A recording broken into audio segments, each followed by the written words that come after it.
नमस्कार दोस्तों। एक बार फिर से आपका स्वागत है। लास्ट क्लास में हमने क्राय द पिकॉक के सेकंड पार्ट का चैप्टर 6 खत्म कर दिया था हमने। अब हम सातवां चैप्टर शुरू करेंगे इसका। तो ये जो चैप्टर है ये माया का जो मानसिक स्थिति है जो कि बहुत गहरी है उसको उससे उबारने का विवरण देता है कि भाई वो कैसे उभरती है या नहीं उभरती। हालांकि गौतम की माँ और बहन ने उसे जीवन को वास्तविकता से जीने का और सकारात्मक रहने का बल तो दिया था, हिम्मत तो दी थी। पर माया जो है उसने अपने आप को पुरानी यादों में और उन विस्मृतियों में कैद कर रखा था और जीवन की वास्तविकताओं से वो कटी हुई थी अपने आप में ही। तो इसी चीज़ का इसमें जो नेक्स्ट सातवां चैप्टर है इसके अंदर वर्णन किया गया है। तो हम शुरू करते हैं। In the east the sun glared, one eye glared, so white so hot.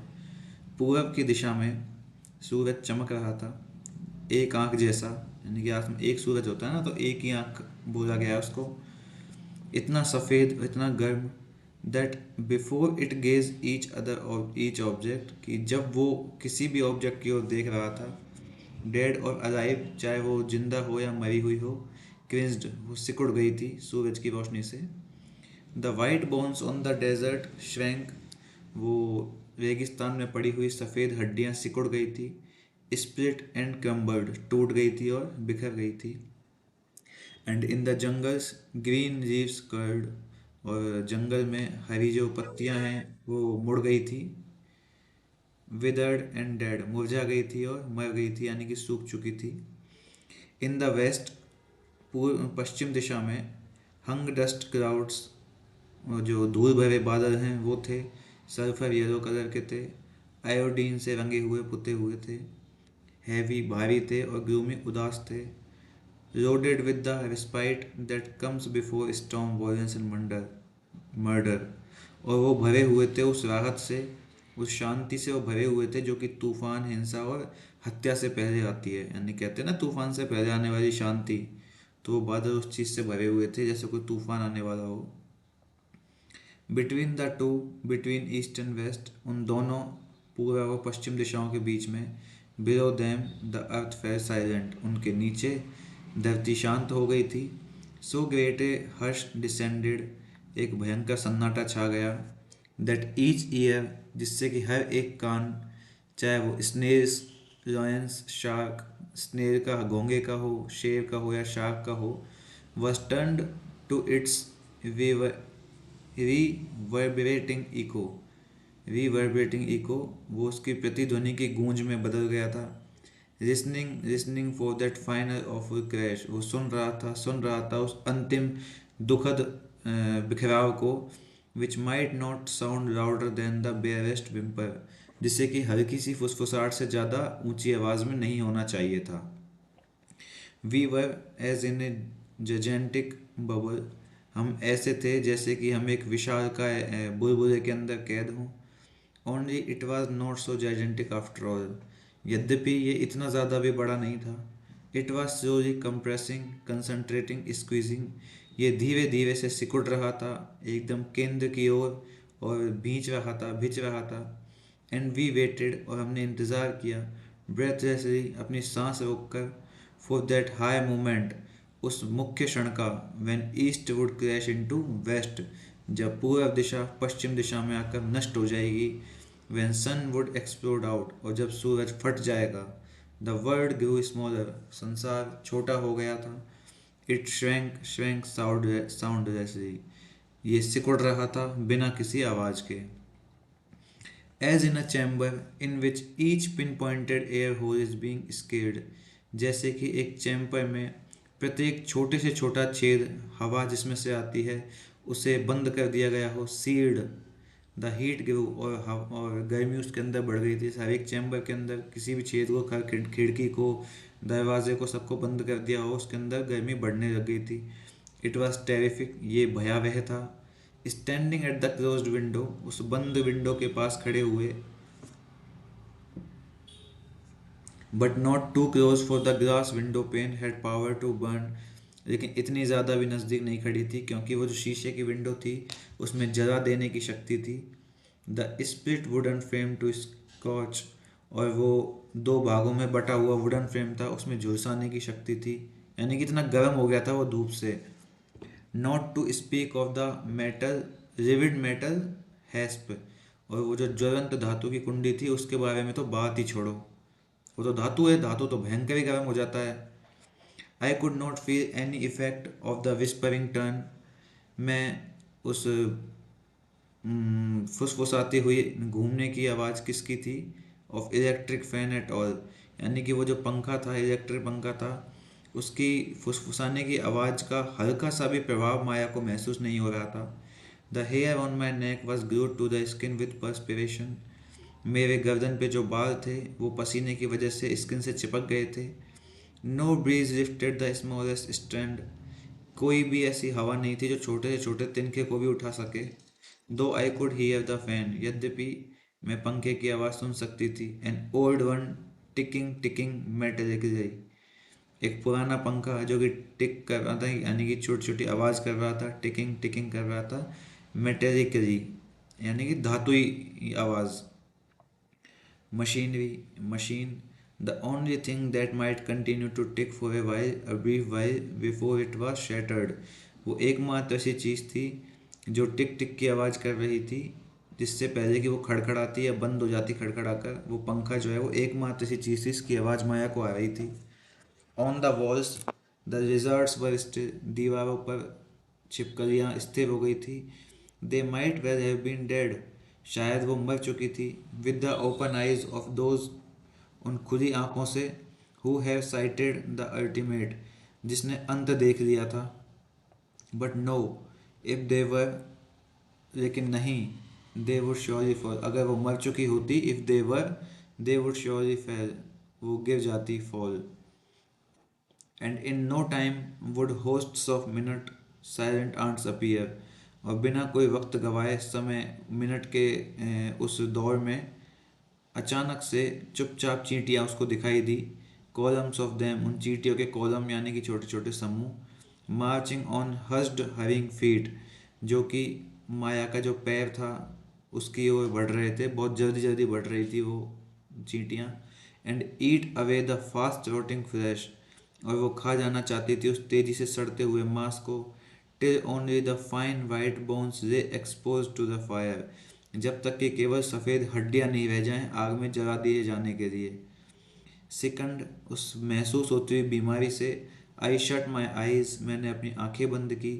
But tenuous eye lids were no protection against the rear of the sun that morning, लेकिन वो पतली मेरी पलकें जो हैं वो कोई सुरक्षा नहीं कर पा रही थी उस सुबह के सूरज की तेज़ किरणों के आगे। होता है ना, हम आँख बंद करके भी सूरज को नहीं देख पाते हैं, कभी कभी धूप इतनी तेज होती है। The light merely turn red, रोशनी केवल लाल रंग में बदल गई थी। Tinged with my own blood, मेरे अपने रंग से सने हुए। That crept through the hair fine veins across my lids, जो कि रेंग रही थी मेरी महीन नसों के ऊपर, मेरे अंगों के ऊपर। यानी कि वो जो रोशनी है ना, रेड कलर की रोशनी, वो उसके शरीर पे पड़ रही थी, तो उसको इस तरीके से कह रही है कि वो रोशनी जो मेरे रक्त जैसी लाल थी, वो मेरे शरीर के ऊपर, मेरी नसों के ऊपर रेंग रही थी, जैसे सांप रेंगता है ना, इस तरीके से। I saw the world through my own blood that morning and it was red, मैंने उस संसार को मेरे रक्त में से देखा उस सुबह, वो भी लाल था।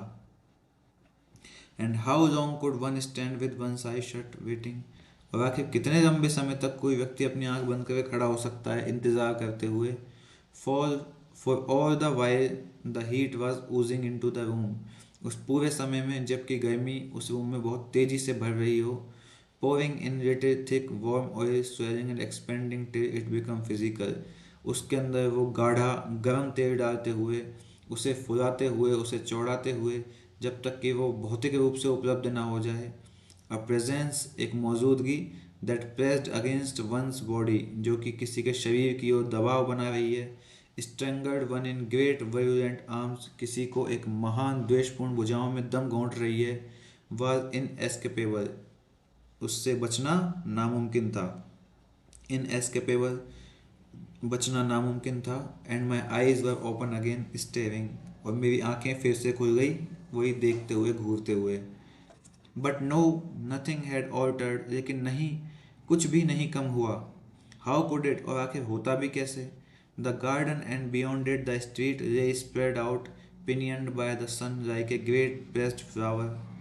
और गार्डन और उसके पास की जो गली थी वो सब घिरी हुई थी उस सूरज की धूप से, जैसे कि एक फूल को बहुत ज़बरदस्त तरीके से दबा दिया गया हो।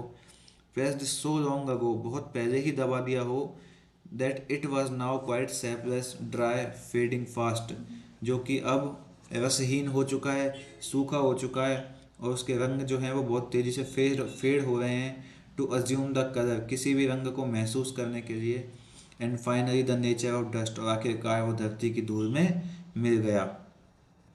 नथिंग कुड मूव, कुछ भी नहीं हिल डुल रहा था। नो लीफ कुड स्टे, कोई भी पत्ती हिल नहीं सकती थी। नो ब्लेड ऑफ ग्रास, ना ही घास की कोई पत्ती। The homely insects, the birds, bees, worms of the garden, where were they all, वो घरों में रेंगने वाले कीड़े, वो पक्षी, वो मक्खी मधुमक्खियाँ, वो गार्डन में घूमने वाले कीड़े मकोड़े, आखिर वो सब कहाँ चले गए? They had crept away under the bushes, under the shrubs, into the trees, into the earth. Their heads bowed, their eyes shut.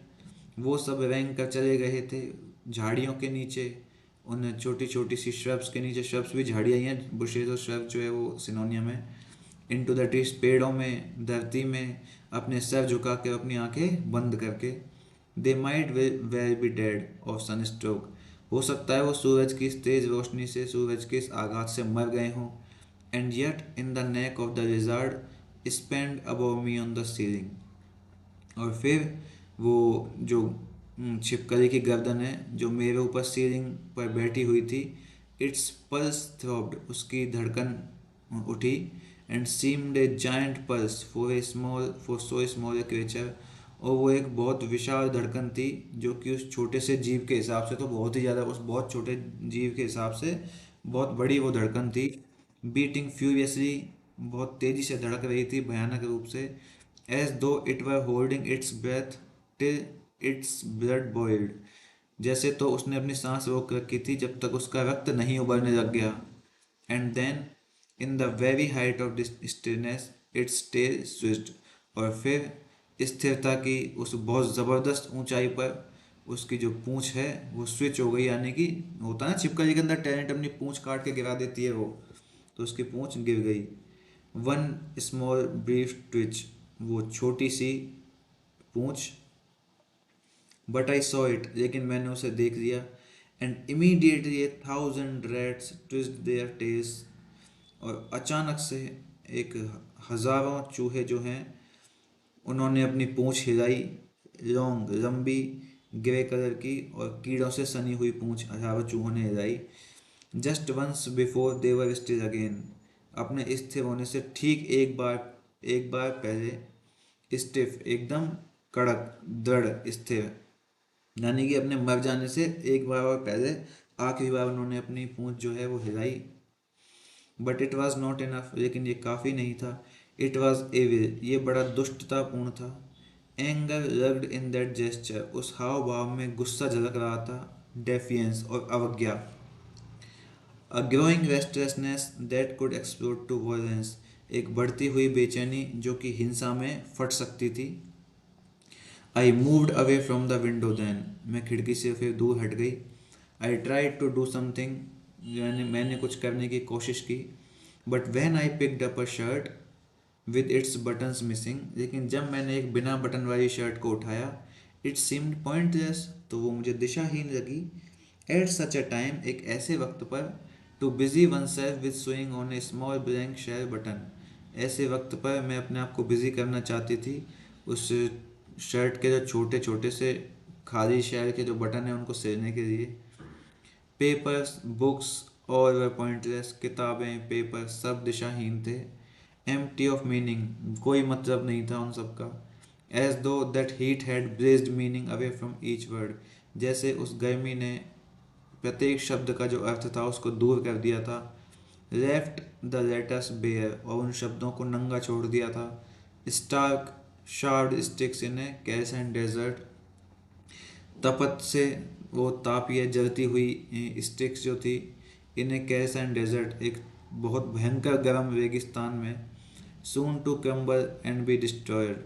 और वो जो स्टिक्स हैं, जलती हुई टहनियाँ जो हैं, वो बहुत ही जल्दी टूट कर गिरने वाली थी और बर्बाद होने वाली थी। ये कल्पना चल रही है माया की अपने मन में। वो अपने रूम में एक गर्मी, इसका मतलब वो ऐसा बताना चाह रही है कि भयंकर गर्मियों का मौसम है, वो स्टार्ट हो गया है। I put them away and wandered from room to room, मैंने उन्हें दूर रख दिया और एक कमरे से दूसरे कमरे में भटकने लगी। विंडो टू विंडो, खिड़की से खिड़की की ओर। And each time I looked out blinking at the violence of the glare, और हर वक्त जब मैं बाहर देखती उस घूरने की हिंसा की ओर, आंख टिपकाते हुए, पलक झपकाते हुए। The crowd said edged higher, बादल और ऊंचे उठ रहे थे। इट वॉज फेंटली डार्कर, और वो धीरे धीरे काले हो रहे थे। By merely the suggestion of a shade, जो कि शायद केवल एक छाया का परिणाम था, यानी कि छाया पड़ रही थी बादलों के ऊपर। This gradually fading light painted the vision beyond the window, इस धीरे धीरे से कम होती हुई रोशनी ने उस दृश्य को जो कि खिड़की के उस पार था उसको रंगीन कर दिया था। And so by reflection myself and my shell in varying tones, और धीरे धीरे उसी तरह से उस रिफ्लेक्शन को भी, मेरे को भी, और मेरे शेल को भी, मेरे खोल को भी अलग अलग प्रकार से अलग अलग टोन्स में डार्कनिंग काला कर दिया था। यानी कि कुछ चीज़ कम काली हो गई, कुछ ज़्यादा काली हो गई, कुछ बहुत ज़्यादा काली हो गई उस छाया से। Harsh yellow to strident sulphur, बिल्कुल एकदम जर्द पीला और तीखे गंधक का जैसा रंग होता है वैसा। स्ट्राइडेंट सल्फर टू बिटर ओकर, उस तीखे गंधक से लेकर फिर उस कड़वे गेरू के रंग का।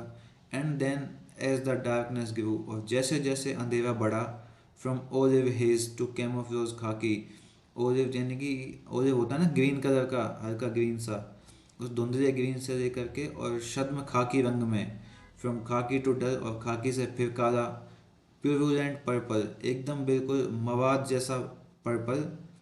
यानी कि रंग का चेंज होना दिखा रही है कि जैसे जैसे बादलों के ऊपर छाया पड़ रही है तो रंग कैसा हो रहा है, एकदम पहले पीले से गंधक जैसा, फिर गंधक से गेरू जैसा, फिर अंधेरा और बड़ा, और फिर ओलिव ग्रीन जो होता है, उस धुंधला जो कलर होता है धुंधले हरे रंग से, और शर्म खाकी जैसा, और फिर खाकी से मवाद के जैसा पर्पल। हॉट हार्श कलर्स, वो गर्म और बहुत ही कठोर रंग। Like a vultures impatient scream, जैसे तो एक वर्चर का, एक गिद्ध का अधीरता से भरी हुई चीख होती है।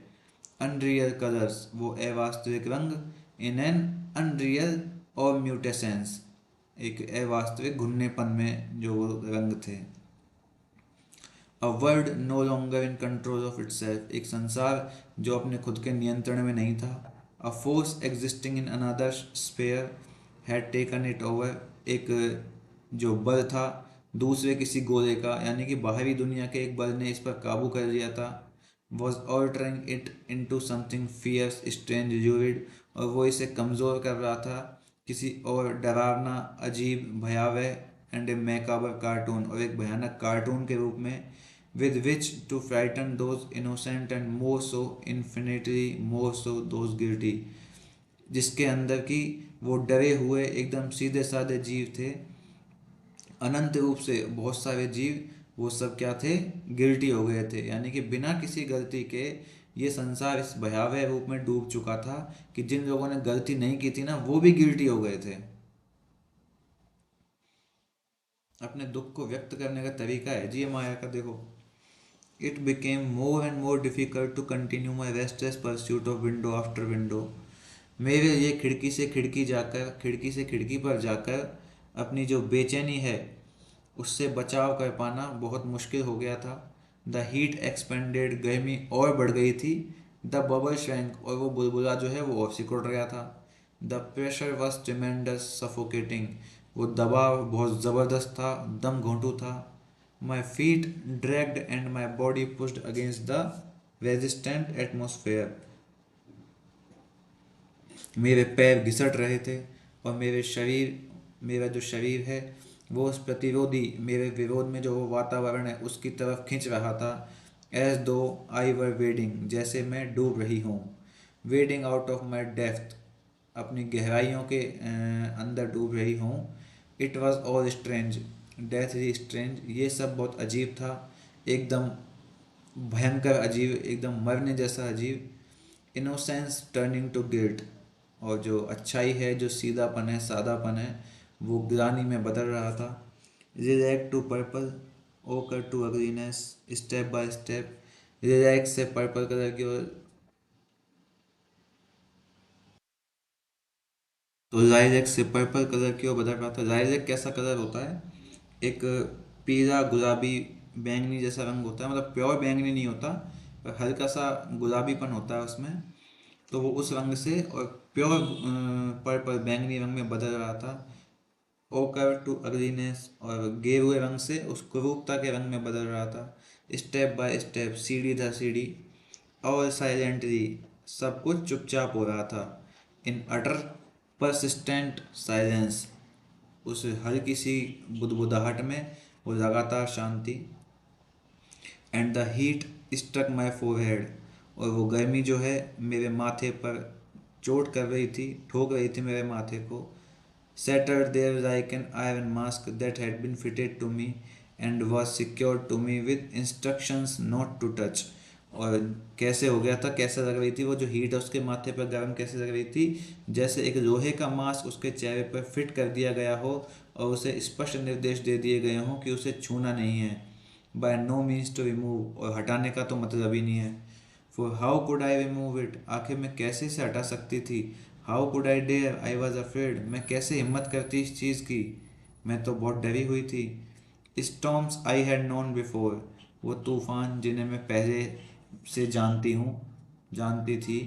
Rain storms, thunder storms, dust storms, बारिश के तूफान, बिजली के तूफान और धूल के तूफान। Matters of lightning, of sweeping winds, of fury, followed by serenity, वो रोशनी का मुद्दा जो था, वो बहती हुई हवाओं का, और वो भय, सब कुछ अपने पीछे एक शांति लेके आ रहा था। बट दिस वेटिंग, लेकिन इंतज़ार था। This long long waiting with not a rumble of thunder, not a whirl of wind to mark the beginning of the end.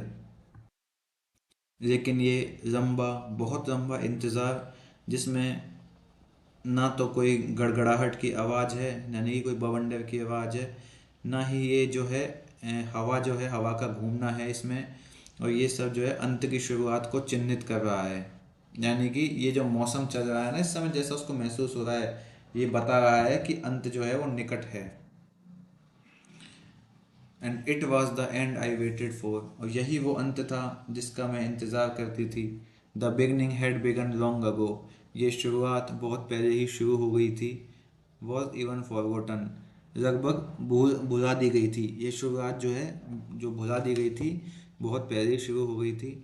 It was the end, the ultimate, the final vision of the final fate that had to appear now, वो अंत था, वो ultimate ending थी, वो अंतिम दृश्य उस अंतिम भाग्य का, जिसे अब उजागर होना था। हैड टू अपीयर नाउ, जिसे अब दिखाई देना था या उजागर होना था। I had waited too long, मैंने बहुत लंबा इंतज़ार कर लिया। Another day would be one too many, एक और दिन मेरे लिए बहुत ज़्यादा हो जाएगा। Arid in a camera of insanity, पागलपन के दृश्य में बिल्कुल शुष्क। I saw a future insanity projected before me, मैंने अपने अंदर, मेरे सामने ही एक भविष्य का पागलपन का दृश्य को प्रोजेक्ट कर दिया था, यानी कि कल्पना कर रही थी इस चीज़ की। बियॉन्ड द विंडो, उस खिड़की के उस पार। In a world where guilt, sin, crime, punishment all stood stock still, उस खिड़की के पार, उस दुनिया में जहाँ पर ग्लानि, पाप, जुर्म और सज़ा, वो सभी स्थिर स्थिर खड़े हुए थे। Struck into threatening immobility by a ruthless force of fate, जो कि स्ट्रक थे, यानी कि जिन्हें टकरा दिया गया था। किस चीज़ से स्ट्रक हो गए थे, वो चौंक गए थे, वो उस धमकी से, उस गतिहीनता से, उस भाग्य के क्रूर दबाव से, यानी कि भाग्य ने जो चोट करी है ना उनके साथ, जो संसार में उनको दिखाई दे रही है, उस सब से ये सब चीज़ें जो हैं गतिहीनता में आ गई, यानी कि स्थिर हो गई हैं। डस्ट क्रोक डस्ट, और जो धूल है उसने मुझे क्रोक कर दिया था, यानी कि घोट दिया था। माई विज़न, मेरे विज़न को, मेरे दृश्यों को, myself staring dust and ashes shrouded us, और मुझे अपने आप को देखते हुए मैंने क्या महसूस किया कि जो धूल है और जो राख है उसने मुझे ढक दिया है। The lizards with glazed eyes, वो छिपकलियाँ अपनी घूरने वाली आंखों के साथ ग्रेड सडनली, उदासी से घूर रही थी। The tail no longer twisted, अब कोई पूंछ हिल डुल नहीं रही थी, but it had done so once, लेकिन ये एक बार तो हो चुकी थी, उस समय हुई थी ना, उसकी पूंछ हिली थी और हट गई अलग, क्योंकि एक बार हो चुका है, अब कुछ ऐसा कुछ नहीं हो रहा था। That was the warning, the threat, और ये जो है खतरे की चेतावनी थी। द लो क्लाउड्स लोअरिंग, वो नीचे बादल जो हैं वो और नीचे हो रहे थे। द स्ट्रेंज लाइट ऑल्टरिंग, वो अजीब सी रोशनी जो है वो कम पड़ रही थी, शेड बाय शेड, छाया दर छाया से। Draw me down a long corridor in which windows grew more and more infrequent, और वो मुझे नीचे लेके आई उस लंबे कॉरिडोर में जहाँ पर जो खिड़कियाँ हैं बहुत ही कम हो रही थी, धीरे धीरे कम हो रही थी। Till there were none left at all, और तब तक कम हो रही थी जब तक वहाँ कोई भी खिड़की नहीं बची। अपने दृश्यों की बात कर रही है इस चीज़ में कि मतलब बचने का कोई रास्ता था ही नहीं है उसके पास। एंड डार्कनेस वॉज इनएविटेबल, और अंधेरा जो था वो अनिवार्य था, अंधेरे से नहीं बचा जा सकता था। The only physical matter left, जो एकमात्र भौतिक चीज़ बची थी, thick and black and full of presences aware of it, क्या है वो चीज़? एकमात्र अंधेरा, अंधेरा ही एकमात्र ऐसी चीज़ बची थी जो कि फिजिकल थी, भौतिक थी, बिल्कुल मोटा और काला, अपनी उपस्थिति से भरा हुआ उसका एक कुआं, यानी कि अंधेरे का एक कुआं था सब जगह। सब जगह माया को अंधेरा अंधेरा दिख रहा है, ऐसा लग रहा है कि जीवन जो है उसके अंत पे आ गया है। The edge of the well was slimy wet and hideous, वो जो कुएं का किनारा है वो पतला था, गीला था और घिनौना था। But a well must have an edge and he who enters a well must touch the edge, लेकिन एक कुएं का एक किनारा तो होना ही चाहिए, और वो जो उस कुएं में एंटर करता है उसे उस किनारे को तो छूना ही पड़ेगा। The well had to be entered, उस कुएं में प्रवेश किया जाना ही था। दिस मच आई न्यू, ये तो मैं जानती थी। But in the well what, लेकिन उस कुएं में क्यों, क्या?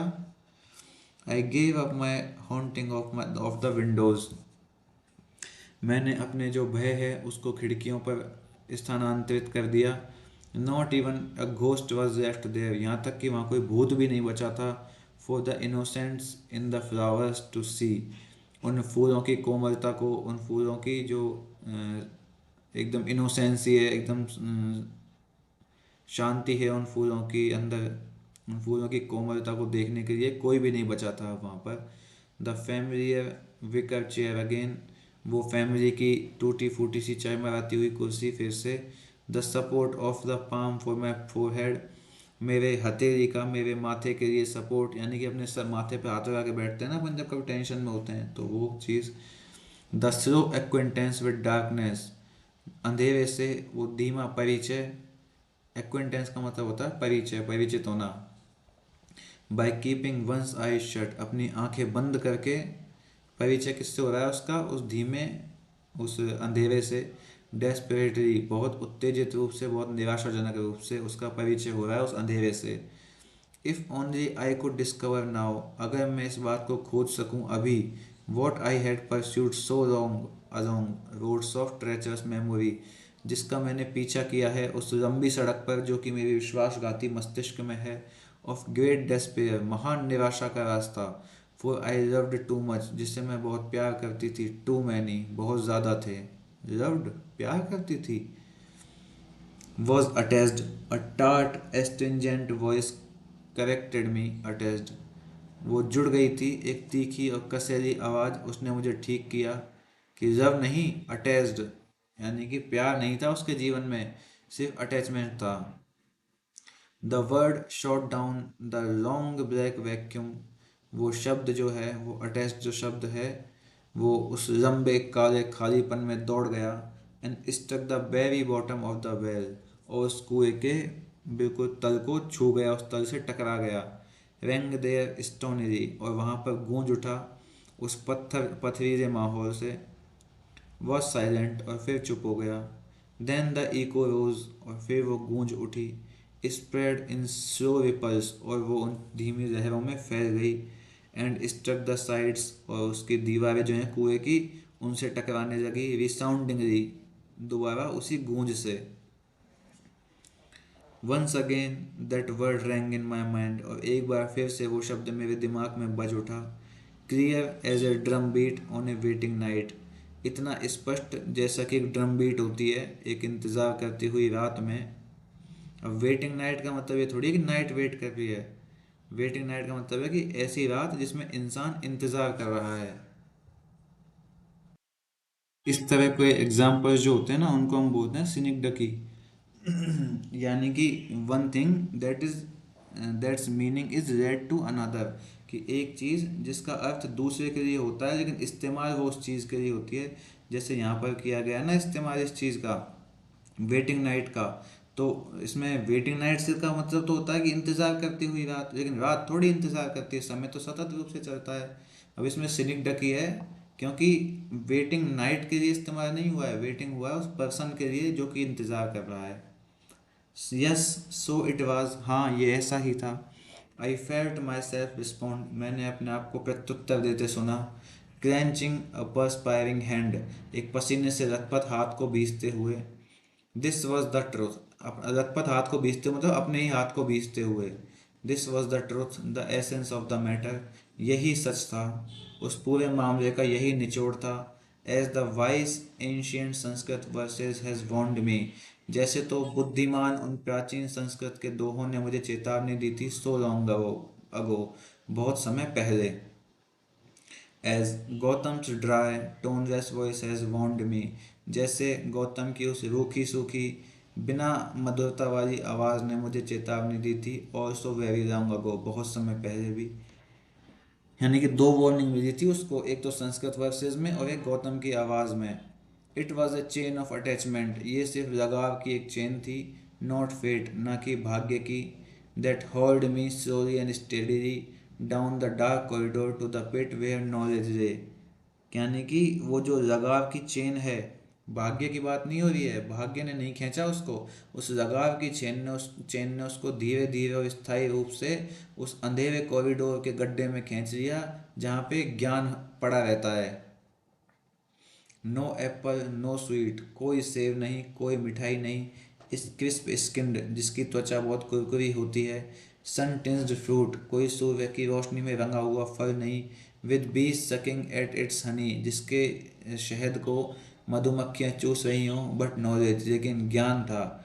Stark hard and ultimate as the rock bottom of a dry well, एकदम कठोर मजबूत और शानदार अल्टीमेट ज्ञान जो था, कैसा था, उस सूखे कुएं के तल जैसा, एकदम पत्थर पथरीला जो उसका कुएं का धरातल था उसके जैसा ज्ञान था।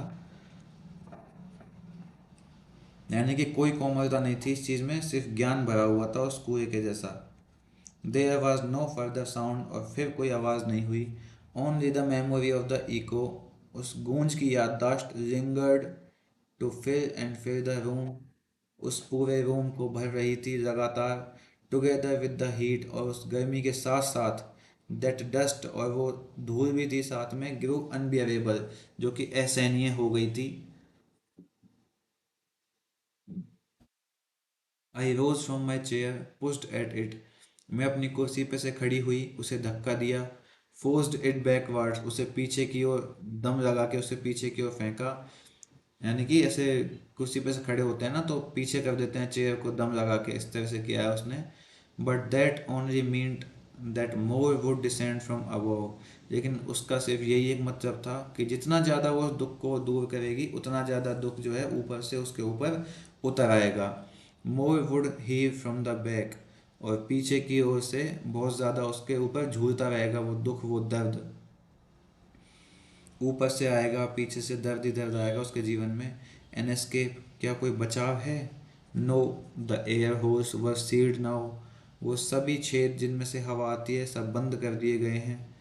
The outside world had already been strangulated, बाहर की दुनिया तो पहले ही घुट चुकी है।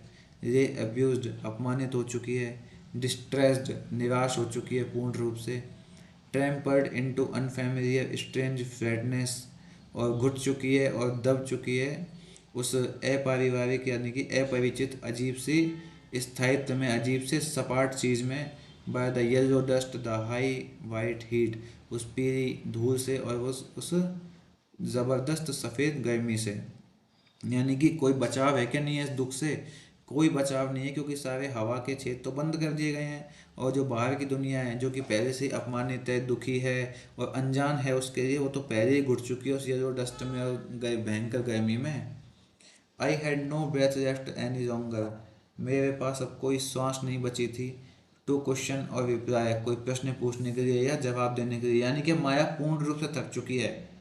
All I could do was gasp for breath, जो भी कुछ मैं कर सकती थी वो ये था कि मैं किसी तरह से अपनी सांस को प्राप्त कर लूँ। And that made the process more and more difficult, जिसने कि उस प्रक्रिया को और ज़्यादा कठिन बना दिया। टेक ए डीप ब्रेथ, एक गहरी सांस लो। काउंट 10, 10 तक गिनो।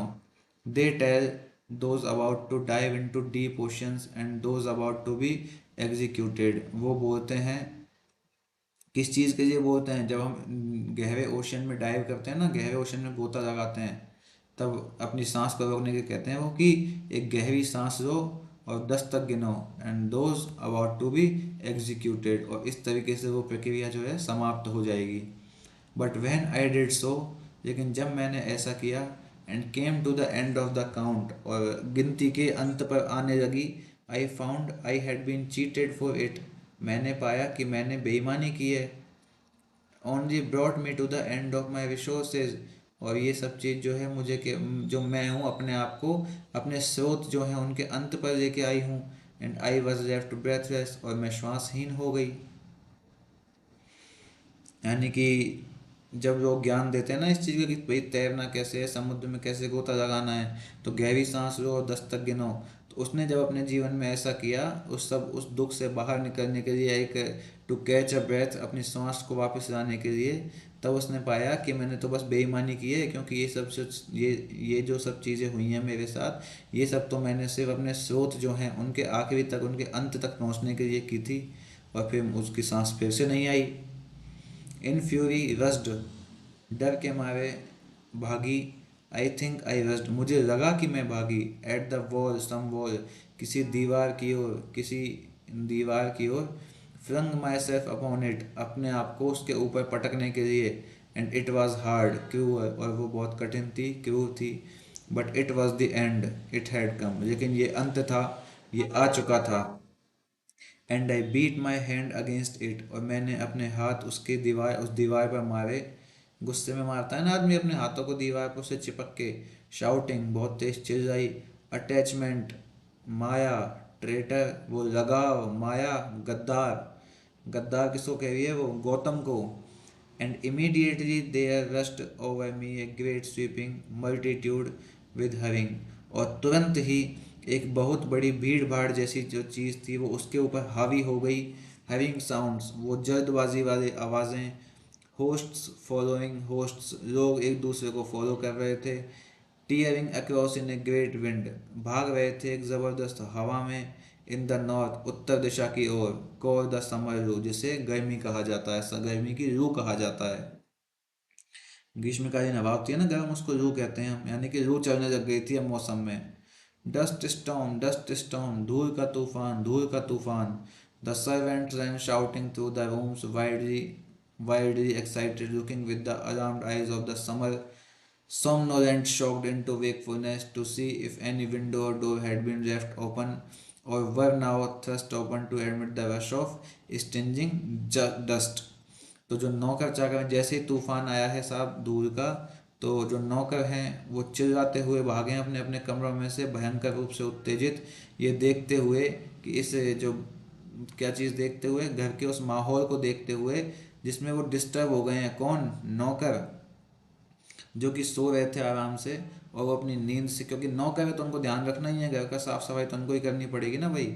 Looking with the alarmed eyes, अपनी परेशान आंखों से देखते हुए, जैसे ही तूफान आया है, आवाज़ हुई है, तो जो नौकर सो रहे थे वो अपनी परेशान आंखों से देखते हुए डिस्टर्ब हो गई थी वहाँ के उनकी नींद में, उस गर्मी में चौंक गए थे। सोमनोलेंट शॉक्ड मतलब अपनी नींद में चौंक गए थे, इनटू वेकफुलनेस जागने की स्थिति में, यानी कि चौंक कर जाग गए वो।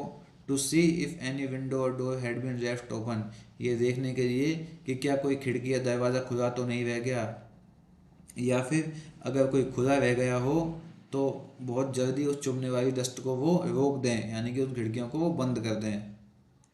They carried long bamboo poles in their hands with which to bang shut the ventilators high up under the ceiling, which had not, after all, crashed down upon us, but was kept aloft by the hard muscle arms of the dust heavy, heat heavy air.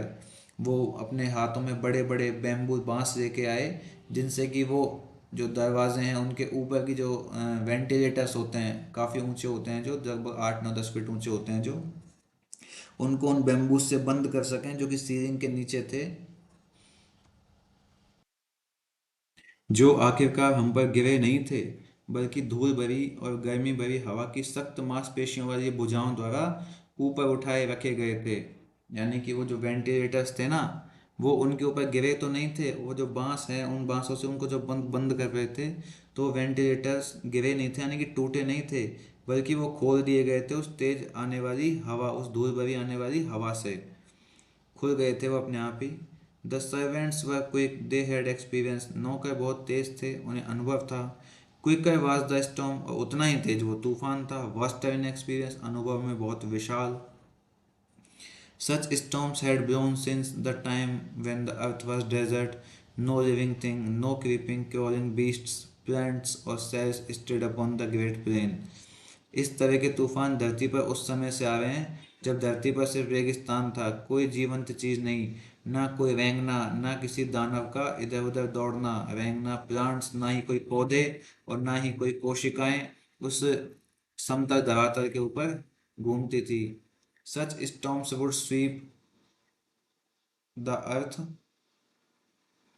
and erase the last traces of these huge masses of creeping, crawling, toiling, struggling cell conglomerations that now wreck the earth. इस तरह के जो तूफान थे उन्होंने ही धरती पर इन बड़े बड़े रेंगते हुए, मटकते हुए, क्रोलिंग का मतलब होता है पंजों के बल रेंगना, भाई क्रीपिंग का मतलब तो होता है जैसे सांप रेंगता है अपने पेट के बल, क्रोलिंग का मतलब होता है पंजों के बल रेंगना, टॉयलिंग इधर उधर भटकते हुए, स्ट्रगलिंग सेल कॉन्ग्लोमरेशंस और मेहनत करते हुए कोशिकाओं के समूह। तो इस तरह के जो तूफान थे उन तूफानों ने इस तरह के सभी जीवों को मिटा दिया था। That now wrecked the earth, जो कि अब धरती के अंदर दफन हो गए थे। when the time came for in annihilation, जब विनाश का वक्त आया था तब की बात है ये, क्योंकि जब विनाश का वक्त आया तो इस तूफानों ने धरती पर से सभी जीवों का समूल नाश कर दिया था। हैड इट कम, क्या ये आ चुका है, यानी क्या वो कल्पना कर रही है कि क्या वैसा ही तूफान अब आया है क्या, जो धरती पर से सब कुछ मिटा देगा। I ran to the window, मैं खिड़की की तरफ भागी। The balls of my feet turn to trickles, मेरे पैरों की एड़ियां डगमगा गई। No it was this was a beginning and not an end, ये तो बस शुरुआत है, अंत नहीं। स्टॉर्म, मोशन, स्पीड, लिविंग, तूफान, गति, फिर से गति, और लिविंग और जीवंतता। I beat upon the window as the dancer waiting to go on stage, मैंने खिड़की को इतना जोर से मारा जैसे तो एक डांसर स्टेज पर जाने का इंतजार करती है। Pound the earth with uncontrollable feet, जमीन पर मारती है बहुत अनियंत्रित अपने पैरों से।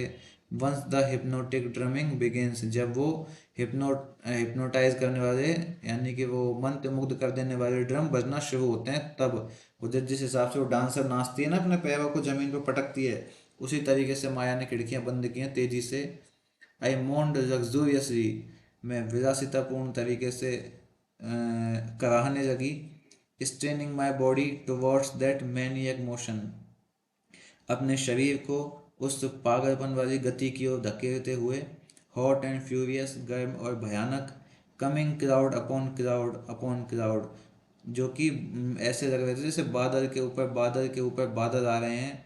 ओब्लिटरेटिंग विजन्स, मेरे दृश्यों को मिटाते हुए, ओब्लिटरेटिंग मिटाते हुए, फॉर द पीरियड उस समय के लिए, life the life is of dying things, वो जीवन, वो मरती हुई चीज़ों वाला जीवन, ऑफ ड्रूपिंग प्लांट्स, उन झुकते हुए पौधों को, ऑफ स्क्रीमिंग ट्रीज, उन चीखते हुए पेड़ों को, making room for the truly eternal the world emerge after, उस वास्तविक शाश्वत संसार के आने के लिए स्थान बना रहा था। कौन बना रहा था? वो तूफान। इन सब चीज़ों को मिटा क्यों रहा था भाई वो तूफान? वो तूफान इन सब चीज़ों को इसलिए मिटा रहा था ताकि वो एक वास्तविक शाश्वत दुनिया बना सके, जो कि इस तूफान के बाद में उदित होगी। वुड इमर्ज आफ्टर मतलब इस सब तबाही के बाद में जो दुनिया उदित होगी, उस चीज़ के लिए वो तूफान स्थान बना रहा था। I mourned with pity for having missed the splendid beginning. मैं कराही उस दया के लिए कि मैं उस शानदार शुरुआत को मिस कर दूंगी। The tingling thrill of seeing it creep across the landscape, वो भयंकर थ्रिल मतलब रोमांच, वो भयंकर रोमांच जो इस धरती के ऊपर जिसे रेंगते हुए देखना चाहती थी। ब्लोटिंग आउट हाउसेज, उस तबाह होते हुए पेड़, घर, पेड़, get post, A forgotten bucket stand upon the lawn. यानी कि कल्पना शक्ति भी देखिए, मतलब किन किन चीज़ों की कल्पना हो रही है। तूफान आ रहा है बाहर तो, और यहाँ साहब माया जी की कल्पना क्या हो रही है कि वो नया संसार जो शुरू होने वाला था, मैं उसको मिस करूँगी, उन सब थ्रिल को मिस करूँगी मैं, उस रोमांच को मिस करूँगी मैं, और उन सब चीज़ों को मिस करूँगी जो कि ये तूफान जिन सब चीज़ों को तबाह कर देगा। कौन सी चीज़ों को तबाह कर देगा? उस लैंडस्केप को, उन घरों को, उन पेड़ों को, उन गेट पोस्ट को। गेट पोस्ट होते हैं जो बाहर लेटर बॉक्स से लगा के रखते हैं घरों के बाहर, वो चीज़। एक भुला दी गई टोकरी जो कि लॉन में पड़ी थी, वो चीज़। That sent out on that sent out one desperate flash, जिसके अंदर एक निराशापूर्ण मास था। यानी कि कुछ निराशापूर्ण भावनाएं मतलब कि बाहर जो दुनिया है, बाहर के जो लोग हैं जो कि अब काम पर गए हुए हैं, अपने अपने किसी काम में व्यस्त हैं, वो बाहर गए हैं निराशा से। ब्लाइंडिंग, वो अंधे हो चुके हैं किस चीज़ से? उस धूल से, तूफान की धूल से। That went out and was lost, जो कि बाहर गए थे और खो गए थे। Finally engulfing our own house my own soul, और अंत में ये मेरे खुद के घर को निगल जाएगा, मेरी खुद की आत्मा को। एक छोटा सा तूफान क्या आ गया माया के जीवन में, तो उथल पुथल मच गई। उसने तो इस चीज़ की कामना कर ली कि ये तूफान अब धरती का अंत कर देगा, हर सब कुछ चीज़ खत्म हो जाएगी, नए जीवन का उदय होगा। नए जीवन के उदय को माया देख नहीं पाएगी, उसका भी इसको दुख हो गया अभी से ही। फिर उन लोगों के बारे में सोचती है जो बाहर गए हैं अपने काम से, वो सब अंधे हो जाएंगे, उनको अपने घर नहीं मिलेंगे, वो सब तबाह हो जाएंगे, फिर मेरा खुद का घर भी खत्म हो जाएगा, मेरी आत्मा भी खत्म हो जाएगी। जबरदस्त कल्पना शक्ति है जी देखो माया की। Now I stood in the midst of it, I exulted, अब मैं इस सब के बीच में खड़ी हूँ। exulted का मतलब होता है ज़बरदस्त, हैप्पी, हैप्पीली, बहुत खुशी से। and raised my arms to return its impassioned embrace, और मैंने अपने बाहें उठाई और उसके जोशीले आलिंगन का जवाब दिया। If the closed windows protected me from its whiplash and scorpion sting, अगर उन बंद खिड़कियों ने मुझे बचा लिया होता इस तूफान के कोड़ों से और उन बिच्छुओं के डंक से, it still allowed me the sensation of standing waist deep, तो इसी ने ही मुझे कमर तक गहरा उसमें, उस भावनाओं में, अलाउड मी सेंसेशन, इसने मुझे उन भावनाओं में डुबोया था कि भाई अगर विंडो ने मुझे बचा लिया था ना उस कोड़े से और उन बिच्छुओं के डंक से, तो उन खिड़कियों ने ही मुझे डुबो दिया था, कमर तक डुबो दिया था। किस चीज़ में डुबो दिया गया था? उस भावनाओं में, वहाँ खड़े खड़े उन कमर तक डूबी गई भावनाओं में। फीट फर्स्ट, जिसमें सबसे पहले मेरे पैर डूबे थे। In the centre of the churning boy, उस भूसे के ढेर के केंद्र में। Of having plunged with grovelling hands and rapacious teeth into the heart of gigantic melon, ruby red, juice jam, and warm from its breaking sand bed। तो ये जो सेंटेंस है ना इतना लंबा चौड़ा, इफ द रोज से लेकर के सेंड बेड तक, पहले आप इसमें कुछ जो ये शब्द हैं, हार्ड शब्द हैं, इनका मतलब देख लो।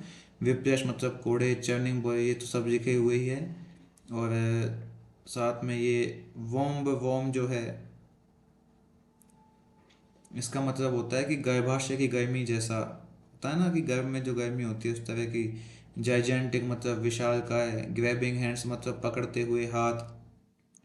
तो ऐसी बहुत ही अजीब सी व्याख्या है इस चीज़ की, इस पूरी लाइन की। लाइन क्या, लाइन अपने लाइन कम अपने आप में एक छोटा पैराग्राफ है कि वो उस तूफान के संदर्भ में अब वो कह रही हैं कि जब मैं इस तूफान के बीच में खड़ी हुई थी बहुत खुशी से, तो उन खिड़कियों ने उसको बचा दिया था। उसके बाद वो कह रही हैं इस चीज़ को कि ये जो बंद खिड़कियां हैं ना, जिन्होंने मुझे उनके अंदर बिच्छू के डंक से बचाया था, बचाया तो था, लेकिन साथ साथ उन्हें ये एहसास भी हो रहा है कि वो अब कमर तक पानी में डूबी हुई हैं। पहले तो वो भूसे के ढेर के बीच में डूबी हुई हैं, अपने हाथों में और अपने विशाल दांतों से उस विशाल का खरबूजे के हृदय में डूबी हुई हैं। यानी कि अब आप कल्पनाशीलता देखिए। पहले तो वो कहती हैं कि पानी में डूबी हुई हैं, उनके पैर कहाँ पानी में कहाँ तक डूबी हुई हैं, कमर तक डूबी हुई हैं, पैर उनके भूसे के ढेर में डूबी हुई हैं। अब एकदम से खरबूजा आ जाएगा, तरबूज आ जाएगा, खरबूजा तरबूज जो भी खाए, क्योंकि ना तो वाटरमेलन लिखा है ना मस्क मेलन लिखा है, तो हम तो तरबूज मान लेते हैं चलिए। तो पैर उनके उस भूसे के ढेर में डूबे हुए हैं, और फिर अपने हाथों और विशाल दांतों तक उस विशाल का खरबूजे के हृदय में डूबे हुए हैं, तरबूज के हृदय में डूबे हुए हैं, जो कि मोती जैसा तो लाल है, रस से भरा हुआ है, और उसकी तपती रेत से गर्भ से निकला हुआ है। किसकी तपती रेत से, वो डेजर्ट जिसकी बात करी थी ना बीच बीच में, उस डेजर्ट की, उस मट्टी की तपती रेत के गर्भ में से गरम गरम निकला हुआ है वो एहसास। देखिए, समझे समझे जा सकने वाली लाइन तो ये है नहीं, बस इसका अपन अर्थ जान लेते हैं इस चीज़ का। ये जो अपन ने बताई है अभी अभी इस चीज़ का, जो मैंने आपको एक्सप्लेन किया था, कि अर्थ तो इसका यही है। बाकी एहसास है माया का, अब एहसास तो किसी का कैसा भी हो सकता है, ज़रूरी नहीं है कि किसी व्यक्ति के एहसास को कोई दूसरा व्यक्ति समझ सके। उसके एहसासों को शब्दों में बयां करने का तरीका अलग है, आपका हमारा अलग होता होगा। तो हम इसका बस अर्थ समझिए इस चीज़ का, कि वो घिरी हुई है उस माहौल में। पहले वो भूसे के ढेर में महसूस करती है अपने आप को, फिर पानी में महसूस करती है, और फिर तपती रेत से निकले हुए एक बड़े से रस से भरे हुए लाल रंग के बिल्कुल तरबूज के बीच में अपने आप को महसूस करती हैं। तो रूबी रेड का है, तो हम इसको मैडम को तरबूज ही मानेंगे, खरबूज नहीं मानेंगे, क्योंकि रेड तो तरबूज ही होता है ना। As though I were looking at it through lowered lids. और ऐसा उसने क्या कब महसूस किया है, कैसे दृश्य के साथ महसूस किया है, कि जब वो उसकी ओर देख रही थी झुकी हुई पलकों के साथ में, उस तूफान की ओर देख रही थी वो। But no, my eyes were open wide, लेकिन नहीं, मेरी आंखें एकदम खुली हुई थी, चौड़ी। I was gazing through scarlet coloured glasses that was occasionally rose red. मैं घूर रही थी उन स्कारलेट मतलब रेड कलर के रंगीन शीशों में से, जो कि कभी कभार गुलाब के फूल जैसे लाल होते थे। And ranged freely from nicotine yellow to iodine brown as well। और साथ ही साथ वो निकोटिन येलो रंग से आयोडाइन ब्राउन जैसे भी हो जाया करते थे कभी कभी, यानी कि मौसम के अनुसार की बात है, कि कभी वो उसको लाल दिखाई देते थे, कभी धूप में वो निकोटिन येलो दिखाई देते थे, धूप कम होती तो आयोडाइन ब्राउन दिखाई देते थे, छाया में इस तरीके से दिखाई देते थे।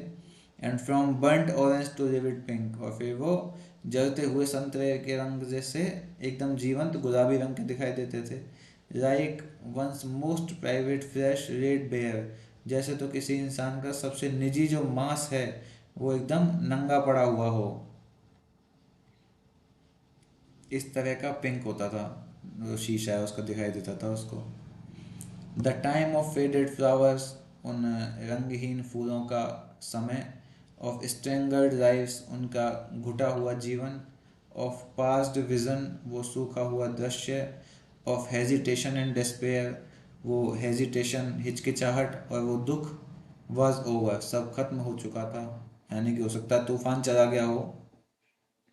हेयर वॉज ए टर्मोइल, अब ये थोड़ी सी एक उथल पुथल थी। अ वाइल्ड कियारोस्क्यूरो, एक आधी ढकी हुई धूप छाँव, एक जंगली धूप छाँव जैसा, जैसा भी थोड़ी देर पहले भी पिछले शायद वीडियो में हमने डिस्कस किया था क्या उसके ऊपर क्या होता है, हल्की सी धूप छाँव, धूप आना छाँव आना फिर धूप आना फिर छाँव आना, उस तरह का माहौल। एक हल्का सा ज़बरदस्त धूप छाँव का सा माहौल। Of oven hot colours, oven के गर्म रंगों जैसा। That churned over and over, जो कि घूम रहा था बार बार। इन अ हीट स्वेट बबल, एक गर्मी से सूजे हुए बुलबुले के रूप में। अराउंड मी, मेरे चारों ओर। यानी कि अब एक गर्मी से उठता हुआ जो बुलबुला है वो उसके चारों उथल पुथल मचा रहा है। इट रिवॉल्व्ड अराउंड मी, ये मेरे चारों ओर घूम रहा था। अबाउट मी, मेरे लिए। It was mine, mine, this life was mine, वो मेरा था, ये जीवन मेरा था। Gasping, I stand to join and embrace it, और गहरी सांस लेते हुए मैंने उसे ज्वाइन किया, उसे गले लगाया। Did the trees stand still, क्या पेड़ स्थिर खड़े थे? Or were they turned upside down and topsy turvy pompous roots still waving in the air, और क्या वो ऊपर नीचे होते हुए टेढ़े मेढ़े घमंडी जो जड़ें हैं वो भी हवा में झूल रही थी, हिल रही थी? आई कुड नॉट सी, मैं देख नहीं सकती थी। And the frenzied bougainvilleas rest against the window panes, और वो उन्मत्त बोगनवेलिया जो कि पेड़ हैं, उन्मत्त मतलब वो पागल जैसे बोगनवेलिया, क्योंकि बहुत ज़्यादा हिलते होते हैं ना, वो बहुत हल्के होते हैं पेड़। बोगनवेलिया की जो बेल होती है बहुत हल्की होती है, तो हवा के थपेड़ों से जो आगे पीछे होती है, इसलिए उसको फ्रेंजीड कहा गया है। तो फ्रेंजीड जो बोगनवेलिया है वो अभी भी विंडो पेन के ऊपर मार रही है क्या? विद्ड एंड रेस्ड, घसीट खरोंचते हुए, चोट करते हुए। And vulgar purple blossoms by the hundred came to grief were ripped away, और वो अश्लील पर्पल बैंगनी रंग के फूल हजारों की संख्या में, क्या वो दुख की ओर बढ़ चले हैं? वह रिप्ड अवे, उन्हें पका दिया गया है। Lost to sight and creeper, जो कि दृश्य से ओझल हो चुके हैं, और उनकी बेलें भी। यानी कि अब इस तूफान का प्रभाव वो अपने फूलों के ऊपर देख रही हैं। पहले तो अभी उन्होंने खुद के ऊपर देखा, उसके बाद फिर उन्होंने उस पेड़ के ऊपर देखा जिसकी बहुत विशाल जड़ें हैं, और अब वो देख रही हैं इन फूलों के ऊपर कि क्या वो बोगनविलिया ठीक है क्या, या फिर वो जो दूसरा फूल है पर्पल ब्लॉसम है वो ठीक है क्या, वो बेल सही है क्या? And then the dust came pouring in, और फिर धूल एकदम अंदर आ गई। एंड मोर फॉलोड, और उसके पीछे पीछे और धूल आ गई। And I could see nothing, और मैं कुछ देख ही नहीं पा रही थी। But it but it's strange tinted glow, लेकिन इसका अजीब सी वो चमकती हुई चमक, रंगीन चमक, लिपि पुती सी। दो I could hear the trees band, यद्यपि मैं पेड़ों को झुकते हुए सुन सकती थी। क्रैकिंग एंड स्क्रीमिंग, चटकते हुए और चिल्लाते हुए। इन द विंड, उस हवा में। That tore at them and carried away their dry broken branches as it carried away umbrellas, जिसने कि उनकी सूखी जो टहनियाँ हैं उनको तोड़ दिया था, उनकी, और जो उनकी पहले से टूटी हुई ब्रांचेज हैं उनको छातों की तरह ले गई थी। थ्रेच रूट्स, उनकी कच्ची छतों को।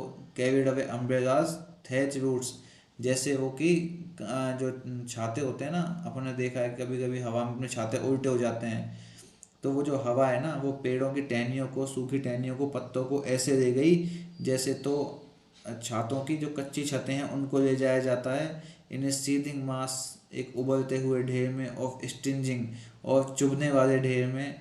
Aunt sharp grains of red hot sand, एकदम चींटियों के जैसे नुकीले ग्रेन होते हैं रेड हॉट सैंड के, लाल गर्म मृदा के जैसे। तो इस पूरे सेंटेंस का भाई एक लाइन में अगर हम मतलब समझें तो एंड देन से लेकर के हॉट सैंड तक, तो अपन इसको ये इस तरह से कह सकते हैं कि माया उस जो धूल का गुबार है उसके ये कह रही है कि फिर धूल का गुबार फिर से आया और जो बढ़ता गया, और वो कुछ भी नहीं देख पाई सिवाय इसके कि इसमें एक अजीब सी चमक थी। वो सुन सकती थी कि पेड़ जो हैं वो हवा में झुक रहे थे, चरमरा रहे थे, चीख रहे थे, और जो हवा का झोंका है उन्हें चीर रहा था, और उनकी सूखी जो टहनियाँ हैं, शाखाएं हैं, उनको उड़ा के ले जा रहा था। कैसे उड़ा के ले जा रहा था? जैसे जो छतरियाँ होती हैं उनकी जो छत होते हैं, उनका त्रिपाल होता है ऊपर का हिस्सा, उन छतरियों के त्रिपाल को लाल गर्म रेत के तीखे कणों के ढेर में जैसे चलने वाली हवाएं होती है ना, वो उड़ा ले जाती हैं, उस तरीके से। And sharp grains of red hot sand का मतलब है लाल रेत के जो तीखे एकदम बारीक कण होते हैं वो। एंट मतलब बिल्कुल छोटे छोटे कण, चींटियों जैसे कण। शार्प मतलब नुकीले, ग्रेन्स माने कण, और रेड हॉट सैंड तो आप जानते ही हैं। Here was a carnival to enjoy, ऐसा लग रहा था मानो आनंद लेने के लिए एक मेला है। Merry go rounds and roller coasters, brass bands, fried food food stalls, cavorting crowns, जिसके अंदर मैरी गो राउंड हो रहे हैं, खेल कूदने के राउंड, रोलर कोस्टर की राइड्स हैं, बड़े बड़े बैंड हैं, तले हुए खाने की स्टॉल्स हैं, उछलते कूदते जोकर हैं। गिगलिंग हंसते मुस्कुराते, I rushed from window to window beating upon them as though to beat them open, मैं खिड़की से खिड़की की ओर भागी उन्हें जोर से पीटने के लिए, जैसे मैं उन्हें खोल देना चाहती थी। I did not need to do so for the dust steeped in through the barest cracks, मुझे ऐसा करने की आवश्यकता नहीं थी क्योंकि धूल तो पहले से ही अंदर आ रही थी उन छोटे छोटे क्रैक्स में से। And the furniture was already covered with a thickening layer of gritty grey white sand, और जो फर्नीचर था वो तो पहले ही उस बारीक सफ़ेद रंग की मट्टी की पतली सी एक लेयर के अंदर ढक चुका था, यानी कि धूल तो घुस रही थी अंदर रूम में, और वो धूल उस फर्नीचर के ऊपर बैठ गई थी, क्योंकि थोड़ी सी जगह तो होती है ना खिड़कियों के आगे पीछे, इधर जहाँ से वो बंद होती है उन जगहों से। इट वॉज सफोकेटिंग, ये तो बड़ा दम घोंटू था। Yes, for the heavy curtains, हाँ, और वो भारी पर्दे। द अननेसेसरी कुशंस, उन अनावश्यक तकियों के लिए। The foolish bric a brac, वो मूर्खतापूर्ण सस्ती सजावटी चीज़ें। All held and smothered the dust in their dark folds, उन सभी ने ग्रहण कर लिया था और घोंट लिया था उस डस्ट को अपने अंधेरी सलवटों में। So that the house reeked of it, जिससे घर में उसकी बदबू हो गई, धूल की बदबू हो गई। As a vast sombre bat festooned tomb, जैसे एक चमगादड़ों से घिरे हुए बड़े से मकबरे के अंदर होती है। And the odour in my nostrils, और मेरे नाखूनों के अंदर वो गंध। हैड इंटीमेशंस ऑफ बरियर, उसके अंदर दाह की एक आशंका से उत्पन्न हो गई, दफनाने की या दाह की। Oh to send the whole card house toppling with one high flying kick, जैसे ऐसा लग रहा था जैसे एक ताश के पत्तों का बना हुआ घर जो है वो एक ऊंची किक से गिर गया हो। एंड सूप ऑफ आर्म्स, या फिर एक हाथ के झटके से मारा गया हो उसे, उस ताश के पत्तों के घर को। To let the wide wind howl down and across it leaving a great space of light, जिससे कि वो जो हवा है उसका जो प्रभाव है वो कम हो जाए। अक्रॉस इट, उसके आसपास एक बड़ा सा रोशनी का और आज़ादी का स्थान बनाते हुए। In which to dance round and round round round, जिसके पास में वो गोल गोल घूम के नाच सकें, गोल गोल घूम के नाच सकें। And I went to the next window and breathed deeply when I saw the rush and whirl outside continuing with tireless spirits. और फिर मैं अगले खिड़की पे गई और गहरी वहाँ पे सांस ली, जब मैंने देखा कि वो जो रश है, वो जो भाग दौड़ है, और वो जो हवा का ब्रीजिंग है, हवा का घूमना है, चलना है, वो लगातार अथक उत्साह से चली ही जा रही है, यानी कि तूफान अभी भी थमा नहीं है। For it gave me A sensation of flying, क्योंकि ये मुझे उड़ने का एक एहसास दे रहा था। Of being lifted of the earth and into the sunset, और जैसे तो मुझे वो धरती से ऊपर उठा रहा था और सूर्यास्त में। रिलीज फ्रॉम बॉन्डेज, सभी बंधनों से आज़ाद करता हुआ। रिलीज फ्रॉम फेट, अपने भाग्य से आज़ाद करता हुआ। From death and dreariness and unwanted dreams, मृत्यु से, उस थकावट से, उस उबाऊपन से, और उन अनचाहे सपनों से। यानी कि जो तूफान है, अब माया को ऐसा लग रहा है कि इस माहौल में काश मैं उड़ जाऊं और इन सब चीज़ों से आज़ाद हो जाऊं। रिलीज एंड लिबर्टी, मुक्ति और आज़ादी। Ah, storm storm wonderful infidel storm blow blow, ओ तूफान तूफान, ओ शानदार बेवफा तूफान, बहो और तेज बहो। आई क्राइड, मैं चिल्लाई। And ran on and on, और बहुत तेज भागी आगे पीछे। From room to room laughing as maniacs laugh, एक कमरे से दूसरे कमरे में पागलों की तरह हंसते हुए। Once the world gives them up and surrenders them to their freedom, जैसे तो एक बार के लिए संसार ने मुझे आज़ादी दे दी हो और उन सब चीज़ों को मेरे लिए खुला छोड़ दिया हो, त्याग दिया हो। ए बिट हिस्टेरिकली, ए बिट इन फियर, एक क्षण के लिए तो पागलपन से या चकराने से, एक क्षण के लिए डर से। For the unnatural light in the room changed from tone to tone as though I were on a stage, क्योंकि वो अप्राकृतिक रोशनी जो है उस कमरे की एक लय से दूसरी लय में चेंज हो रही थी, जैसे तो मैं एक स्टेज पर हूँ। Where the multifarious stage lights slowly revolved, जहाँ पर वो विभिन्न विभिन्न विभिन्न प्रकार की स्टेज लाइट्स धीरे धीरे घूम रही हों। Flooding me in their variant shades, मुझे नहला रही हूँ अपनी भिन्न भिन्न शेड्स में। नाउ हाईलाइटिंग माई फ्लाइंग ए हेयर, एक बार के लिए तो मेरे उड़ते हुए बालों को हाईलाइट करती हुई। Now my long white fingernails, और फिर मेरे लंबे सफ़ेद नाखूनों को। Then the curious quick jerk of my neck, और फिर उस जिज्ञासापूर्ण तेजी से मेरे गर्दन के झटके को। एंड शोल्डर्स और कंधों को। Then the expanded whites of my eyes, और फिर मेरी आँखों के उस चौड़े हुए सफ़ेद हिस्से को। फ्राइटन्ड, डरी हुई। No, I ran from the thought laughing, मैं उस विचार से भाग रही थी हंसते हुए। Oh no, what need for fright, डर की क्या आवश्यकता है, नहीं। इट इज़ रिलीफ, ये तो आराम है। I called back to the gods who moved in the dark wings, मैंने भगवान को दोबारा बुलाया जो कि उन अंधेरे पंखों में मेरा उपहास करते थे। It is only relief at having survived, at having regained the will and the decision to survive, यही एकमात्र आराम है जिससे मैं सर्वाइव कर सकती हूँ। मेरे सर्वाइव करने की जो इच्छा है, वो जो मेरा सर्वाइव करने का डिसीजन है, उसको वापस प्राप्त कर सकती हूँ। It is only relief I promise you, यही तो वो आराम है जिसका मैंने आपसे वादा किया था। You shall see I swear survive, आप देखोगे कि मैं कसम खाती हूँ मैं सर्वाइव करूँगी। But then I found myself suddenly exhausted, लेकिन अचानक से मैंने आपको थका हुआ पाया।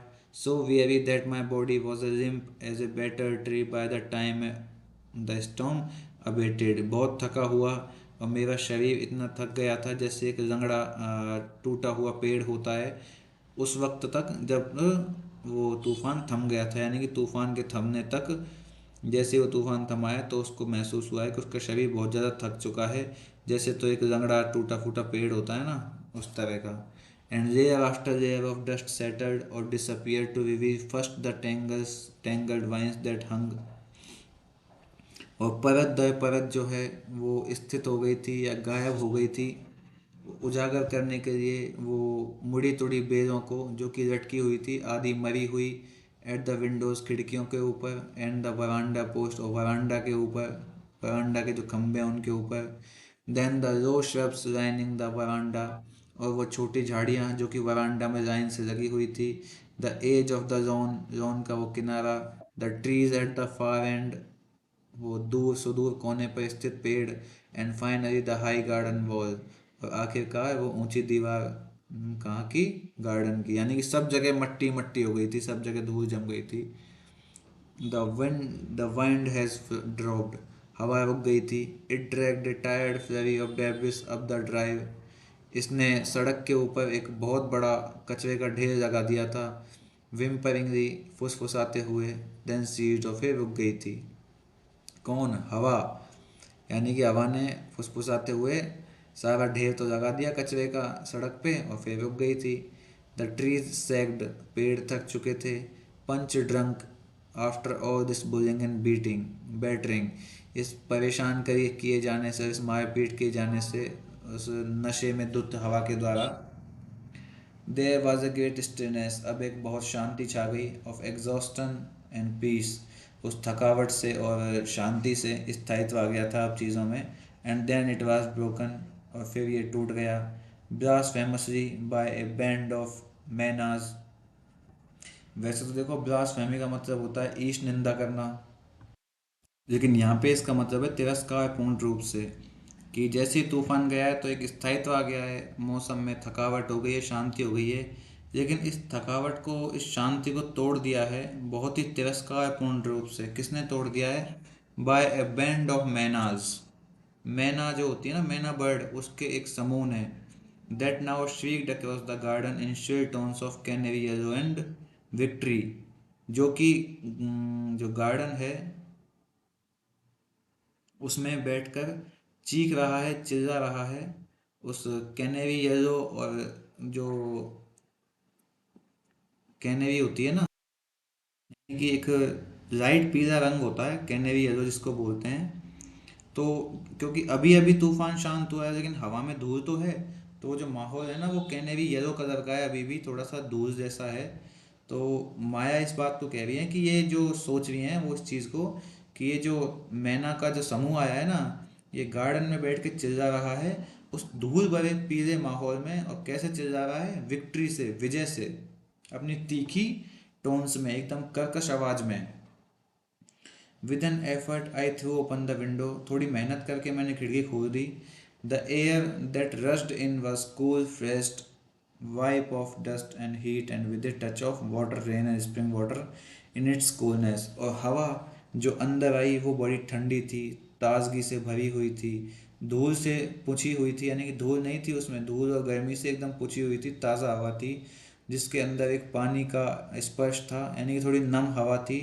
रेन और स्प्रिंग वाटर, और बरसात का और छिड़के हुए पानी का एहसास था उस हवा के अंदर। काफ़ी नम हवा थी।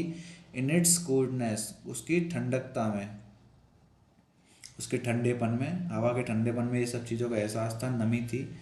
आई गर्ब्ड इट, मैंने उस हवा को गटक दिया। As though a tumbler of water from a mountain spring had been released. जैसे तो एक पहाड़ का जो झरना होता है ना, उससे एक मग्गा भर के पानी उसने आज़ाद किया हो, या फिर एक मग्गा भर के पानी उसमें से कंटेन कर दिया हो। बाय हेवन, स्वर्ग से निकला हुआ। फॉर माई सोल बेनिफिट, मेरे अकेले के फ़ायदे के लिए। यानी कि वो जो हवा अंदर आई उसने उसको ऐसे गटका जैसे तो स्वर्ग के अंदर किसी झरने में से पानी निकला हो और उसने एक मग्गा उसको भर दिया हो, उसको गटक गई हो। And ran to the door, और मैं दरवाजे की तरफ भागी। पुश्ड इट ओपन, धक्का देकर उसे खोला। And hurried out on to the sun burnt lawn, और भागकर उस सूरज की गर्मी से तपे हुए लॉन में गई। Just as a few hard and cold bullet shots of rain pelted down, और जैसे ही वो उस लॉन में पहुंची है तो कुछ कठोर ठंडे बुलेट शॉट्स का मतलब है कि गोलियों के शॉट नहीं, ओले होते हैं ना अपने, ओले पड़ते हैं अपने बरसात के मौसम में बहुत ज़्यादा। तो ऐसे भागी, और जैसे वो उसमें लॉन में पहुंची है तो जैसे ओले बरसात के साथ में नीचे गिरे हों। Poked and grey dust into little rounds, जो कि चेंज हो गए थे। पोक्ड का मतलब होता है चेंज, बदल गए थे, बदल दिया था। द ग्रे डस्ट को उन्होंने, वो जो ग्रे डस्ट है ना, उसको बदल दिया था इनटू लिटिल राउंड पेस्ट, गोल गोल छोटी गोलियों, गोल गोलियों जैसे में।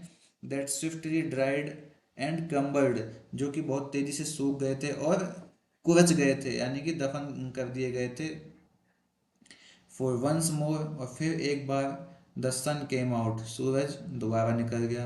एंड इट वॉज आफ्टरनून, और फिर से दोपहरी हो गई। सारे मौसम की मट्टी पलीत हो गई, यानी कि अभी तो उसको कमरे के अंदर ठंडी ठंडी हवा आई है, उस हवा का एहसास करने के लिए वो बाहर गई है।